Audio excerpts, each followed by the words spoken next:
Om Namo Bhagavate Vasudevaya. Om Namo Bhagavate Vasudevaya. Om Namo Bhagavate Vasudevaya. Om Namo Bhagavate Vasudevaya. Om Namo Bhagavate Vasudevaya. Om Namo Bhagavate Vasudevaya.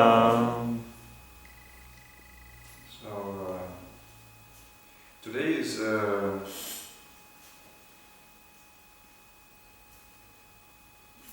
disappearance day of three great devotees of Raghunath Das Goswami, Raghunath Basa Goswami, and Krishnadas Kaviraj Goswami. So I thought that instead of reading from the Bhagavatam, I would try to read from the Chaitanya Charitamrita.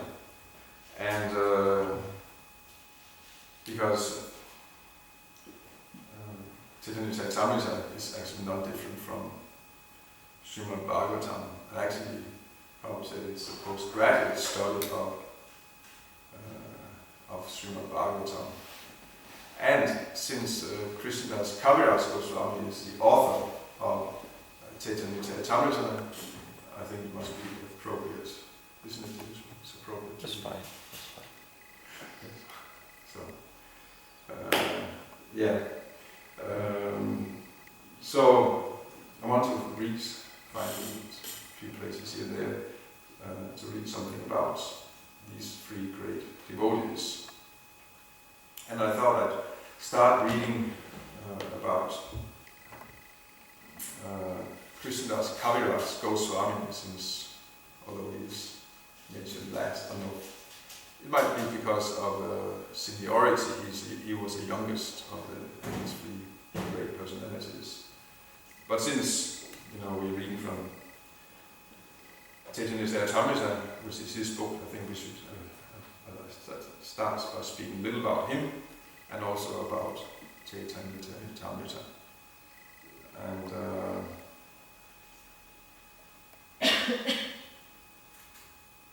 let's see here.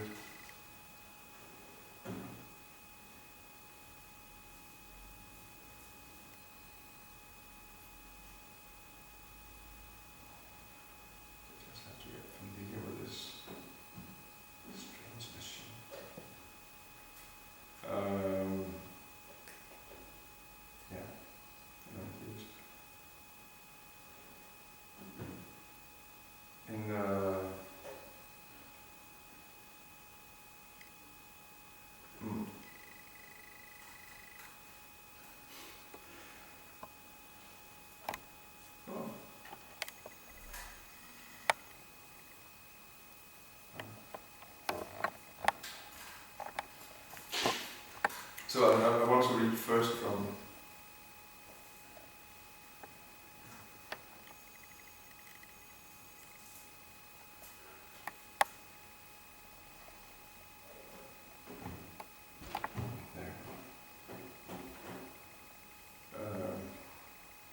first about there's a section here in the Madhusraiti. It's an altar, I think. Well, he's just picking up the offering now. Okay. They're all in the kitchen.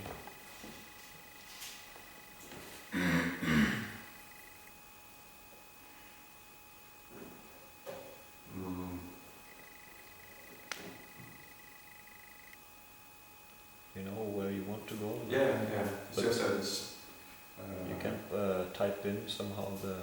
Yeah. I'm here more or less.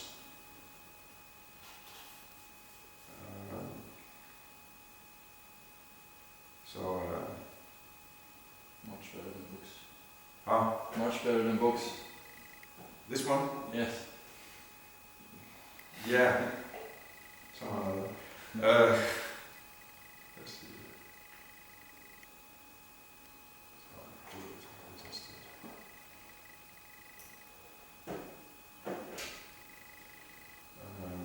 Here in the Adi Lila, in the 5th chapter, we have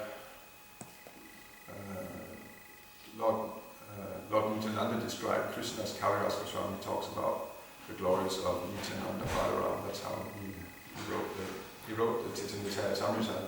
That first he is glorifying and explaining Lord Chaitanya Mahaprabhu, then he explains who Lord Nityananda is. Then first of all, he explains who the Guru is, then Lord Chaitanya, and then Nityananda. And then he explains how the glories of Advaita Acharya, and then he describes the glories of the Panchatattva. And in this way, he follows a very, very structured setup for how he is. For how he set up the book. Let's see here. So, but in the end of the chapter about Lord Nityananda, he talks a little about himself.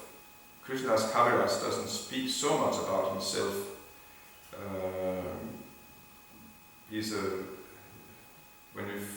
When you hear him speak about himself, it's mainly something that he says that actually I'm the lowest of the low. I'm lower than the worms in the stool. I'm lower than Jaga and Madai. Anyone who hears my name becomes sinful by hearing my name. And this is actually, he doesn't in any way praise himself or anything like that. He's most of all humble Vaishnavas, Krishnadas, Kaviraj, he's the king of all the great Vaishnavas, but he's exhibiting this incredible humility. And so I said he doesn't explain so much about himself, but here there's this place he talks about how he got the mercy of Lord Nityananda, and how he actually ultimately started writing this book, Chaitanya Charitamrita. So here I'll read a little from, we are in the 5th chapter of the Lalitanatha, and here Krishnadas Kaviraj writes in text 160, Ulas upari likunto mara prasada, Nityananda Prabhu mora kshama aparada. O Lord Nityananda, I write of your mercy out of great exaltation. Please forgive me for my offenses. In the previous chapters he's been explaining how actually he wants to reveal a secret about Lord Nityananda. And actually it should not be revealed because it's very confidential. And but then again, he cannot help. He wants to reveal it. And so, okay, so you'll hear about this great secret about Lord Nityananda that he's talking about here. Lord Nityananda had a servant named Mina Ketan Ramdas, who was the reservoir of love. At my house there was Sankirtan day and night, and therefore he visited there, having been invited. My house, that means Krishnadas Kaviraj's house. He lives with his family in a place in Bengal, somewhere in Bengal. And absorbed in emotional love, he sat in my courtyard, and all the Vaishnavas bowed down at his feet. In a joyful mood of love and God, he sometimes climbed upon the shoulder of someone offering obeisances, and sometimes he struck others with his flute or mildly slapped him. That's meaning Ketan Ramdas. So he's so we'll see if we'll do that next time someone here during the Premvadi prayers bows down, then someone will jump on the shoulder and slap him with the flute. That's what it is. When someone saw the eyes of Ketan Ramdas, tears would automatically flow from his own eyes, for a constant shower of tears flow from the eyes of Ketan Ramdas. Sometimes there were eruptions of ecstasy like kadamba flowers on some parts of his body, and sometimes one limb would be stunned while another would be trembling. Whenever he shouted aloud the name Nityananda, the people around him were filled with great wonder and astonishment.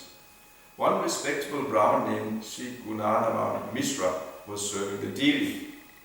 When Ketan was seated in the yard, this Brahmin did not offer him respect. Seeing this, Sri Ramdas became angry and spoke. Here I find the second Romahasana of Sutta, who did not stand to show honor when he saw Lord Balaram.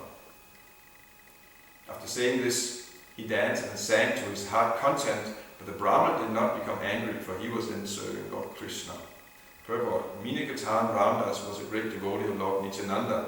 When he entered the house of Krishnadas Kaviraj, Gunanava Mishra, the priest who was worshipping the deity installed in the house, did not receive him very well.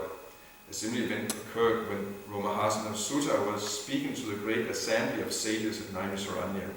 Lord Baladev entered that great assembly, but since Romahasana Sutta was on the Vyasasan, he did not get down to offer respect to Lord Baladev. The behavior of Gunanava Mishra indicated that he had no respect for Lord Nityananda, and this idea was not at all palatable to Ketan Ramdas. For this reason, the mentality of Ketan Ramdas is never deprecated by devotees. Deprecated, criticized. Next text. At the end of the festival, Ketan Ramdas went away, offering his obeisances to everyone. At that time he had some controversy with my brother. This is very inauspicious. You had someone like Ketan Ramdas and you get into a fight with him. Ketan Ramdas is one of the greatest of Lord Nityananda's associates. There's a list in the 12th chapter, the 11th or 12th chapter, I'm unsure, of all the associates of Lord Nityananda, and Vinayakatan Ramdas is mentioned as one of them. So he is an extreme exceptional devotee. So, but Krishnadas Kaviraj, the brother, he's got into a fight, verbal argument with him. My brother had firm faith in Lord Chaitanya, but only a dim glimmer of faith in Lord Nityananda. Knowing this, Sri Ramdas felt unhappy in his mind. I then rebuked my brother. These two brothers, I told him, are like one body. They are identical manifestations. If you do not believe in Lord Nityananda, you will fall down. If you have faith in one but disrespect the other, your logic is like the logic of accepting half a hen. You know this logic? You know the logic? Accepting half a hen. I can imagine it would be. Yeah. I mean, it's a logic that one farmer had a hen who was laying eggs, and of course we don't eat eggs, but that's an example. And then the farmer, he thought that, it's I like the back part of the hen because that's giving eggs, which are valuable. I don't like the front part because that's too expensive. That's eating so much. So I'll just cut off the front part and I'll keep the back part. And then I want to know expenses and I'll get the eggs. So that's the logic of the half the hen. The point is you have to, if you want the eggs, you have to feed the hen also. So that's a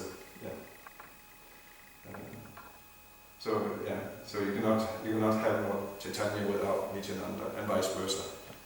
It would be better to be an atheist by slighting both brothers than a hypocrite by believing in one and slighting the other. Again, this is Krishnadas Kaviraj speaking to his brother.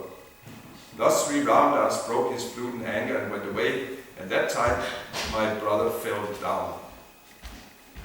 It doesn't describe what it means, but he fell down. He was finished. His spiritual life was finished after that.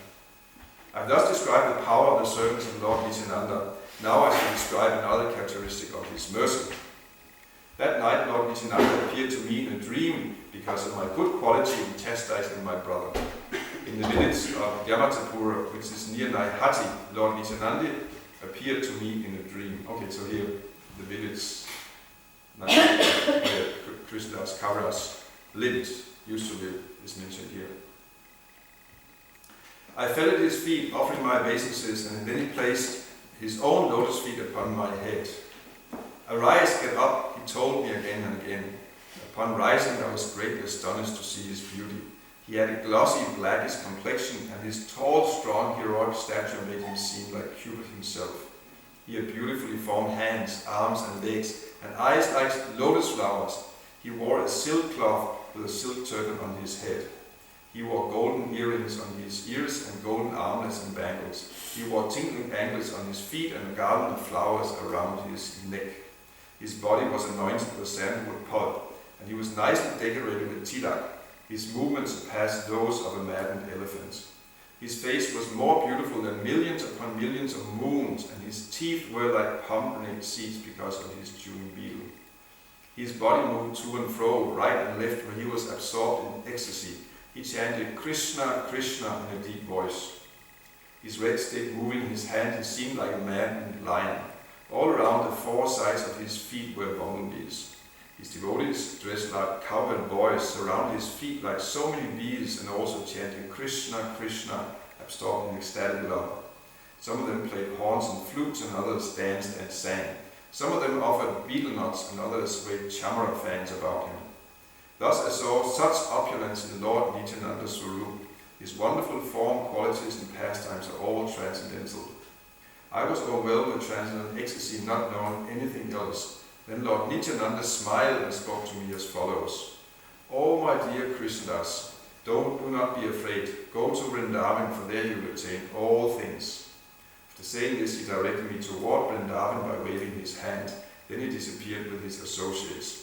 I fainted and fell to the ground. My dream broke, and when I regained consciousness, I saw that morning had come. I thought about what I had seen and heard and concluded that the Lord had ordered me to proceed to Vrindavan at once. That very second I started for Vrindavan, and by his mercy I reached there in great happiness.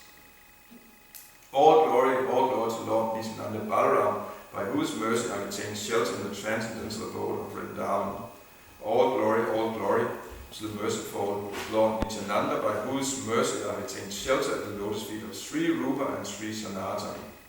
By his mercy I obtained the shelter of the great personality Sri Raghunath Das Goswami, and by his mercy I have found the refuge of Sri Damodar. By the mercy of Sanatana Goswami, I have learned the final conclusions of devotional service, and by the grace of Rupa Goswami, I have tasted the highest nectar of devotional service.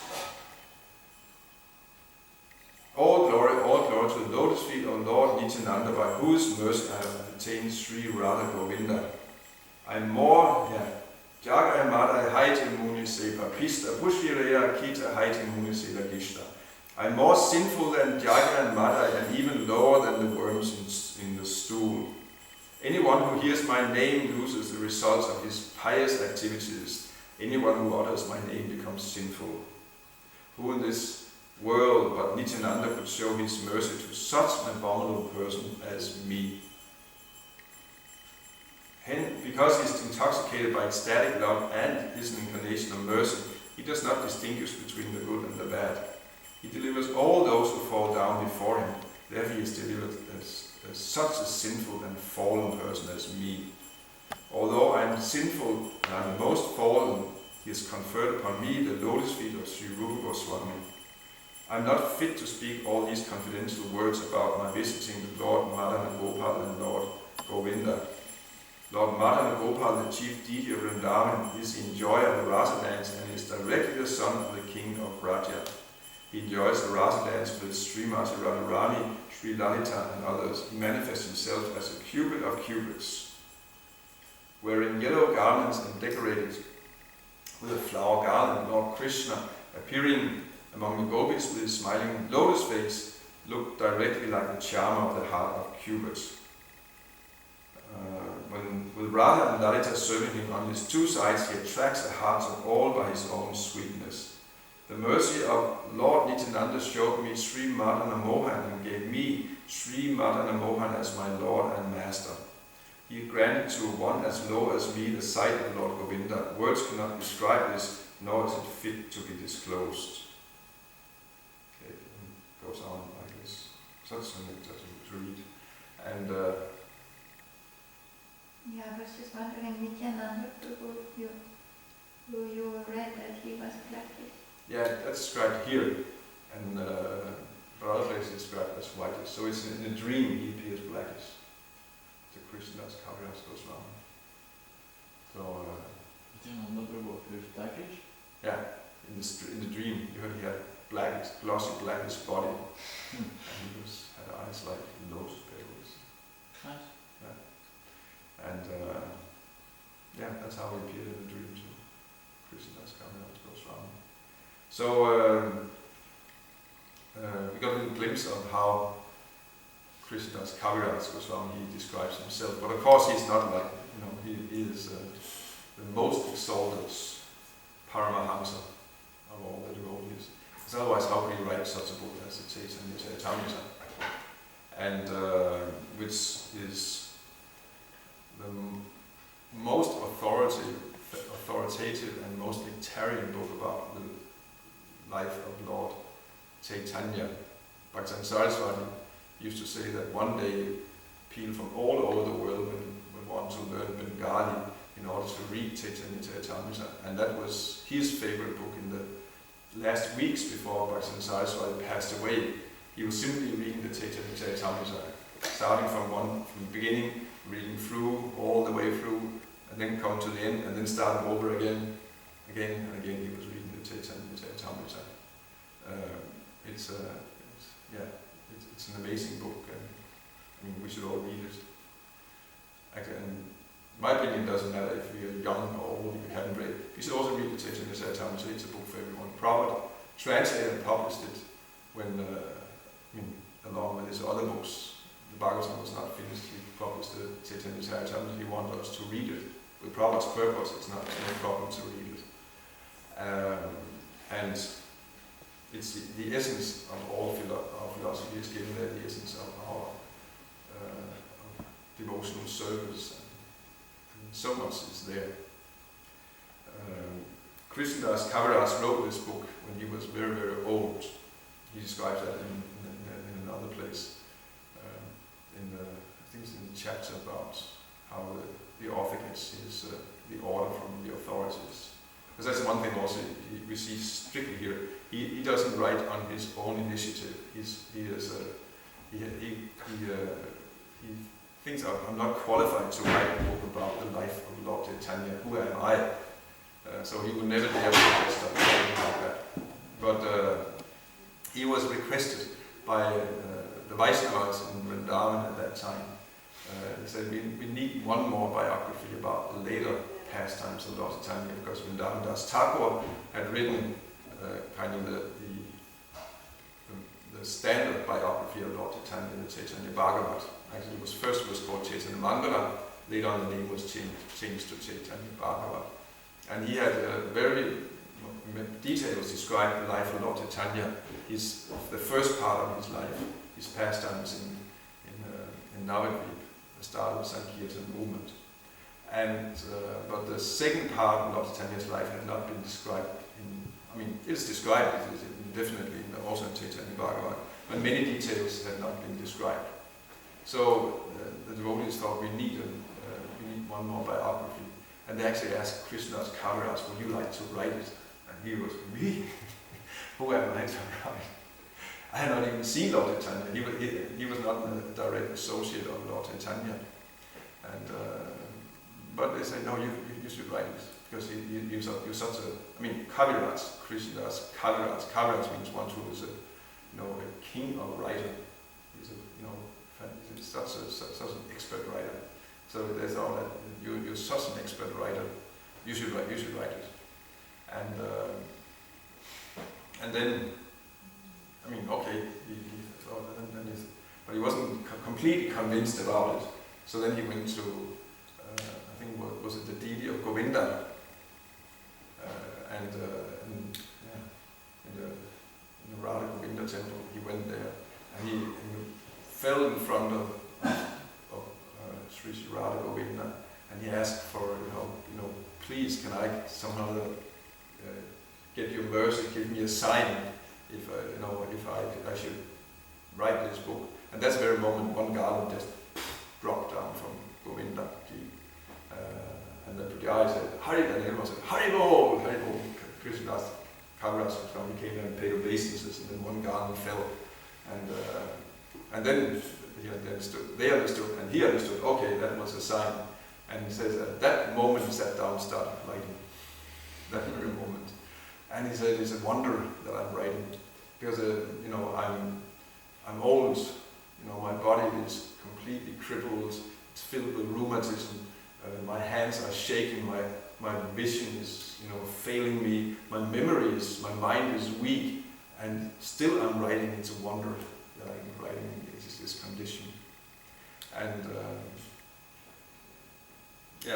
and the result was the most authoritative and the most amazing biography of Lord Chaitanya, where, what's the unique thing about it is all the philosophy is described by Lord Chaitanya in more detail than in the Chaitanya Bhagavat, and that's what makes it even more.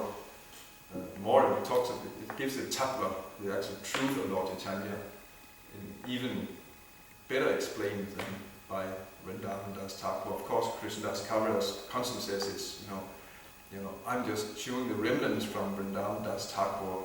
He's the actual Vyas, he's the Vyasadeva in the pastimes of Lord Chaitanya.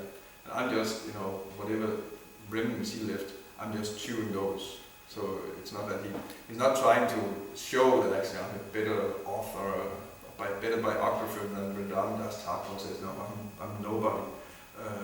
I just